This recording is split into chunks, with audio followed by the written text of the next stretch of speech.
आगे बढ़ते हैं। देहरादून में हुई धामी कैबिनेट की बैठक में कई प्रस्तावों पर मोहर लगी। नैनीताल हाईकोर्ट को हल्द्वानी शिफ्ट करने पर कैबिनेट ने मंजूरी दी है। अपनी सरकार पोर्टल के लिए रिक्रूटमेंट प्रस्ताव को मंजूरी मिली है। राज्य में 4G मोबाइल कनेक्टिविटी बढ़ाने के लिए मोबाइल टावर के लिए 2000 गज भूमि निःशुल्क दी जाएगी। नजूल भूमि विधेयक 2021 को वापस लिया गया। संशोधित विधेयक सदन में लाया जाएगा। इसके अलावा अग्निशमन नियमावली को कैबिनेट ने मंजूरी दी है। इसके साथ ही उत्तराखंड दुकान और स्थापन विधेयक 2022 को मंजूरी दी गई है। जमरानी बांध परियोजना में पुनर्वास प्रस्ताव को भी मंजूरी मिली है। 1323 परिवारों का पुनर्वास होना है। उधर सरकार ने पशुपालकों को महंगे भूसे से राहत दी है।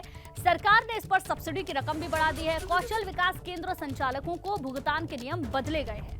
अब 4 किस्तों में मिलेगा संचालकों को प्रशिक्षण का भुगतान।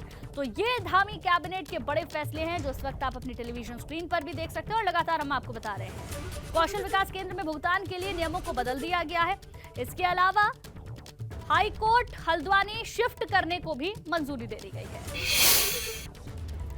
उत्तराखंड में अब धर्मांतरण को लेकर कानून और भी सख्त होने जा रहा है। कैबिनेट बैठक के लिए इस दौरान इस पर सहमति बन गई। अब धर्मांतरण कराने पर 10 साल तक सजा का प्रावधान करने की तैयारी है।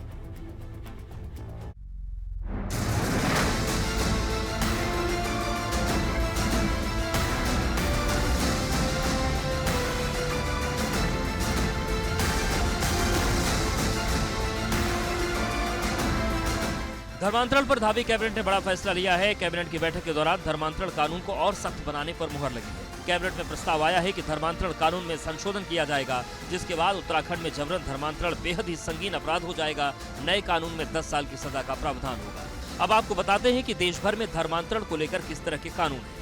जबरन धर्मांतरण को रोकने के खिलाफ देश में फिलहाल कोई समग्र कानून नहीं है। संविधान के तहत देश के सभी नागरिकों को धार्मिक स्वतंत्रता का अधिकार है और वो अपनी मर्जी से किसी भी धर्म को अपना सकता है।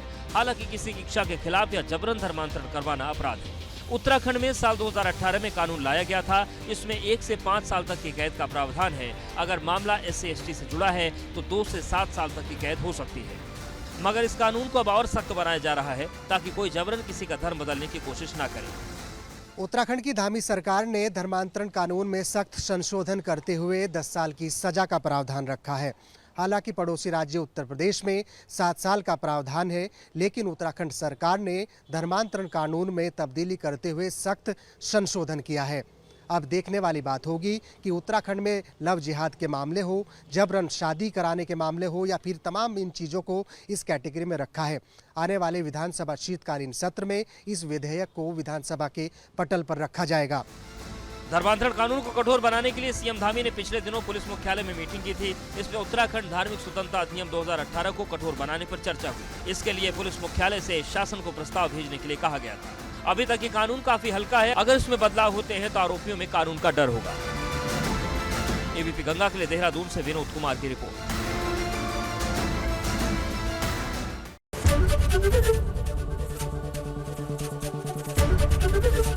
एबीपी गंगा, खबर आपकी, जुबान आपकी।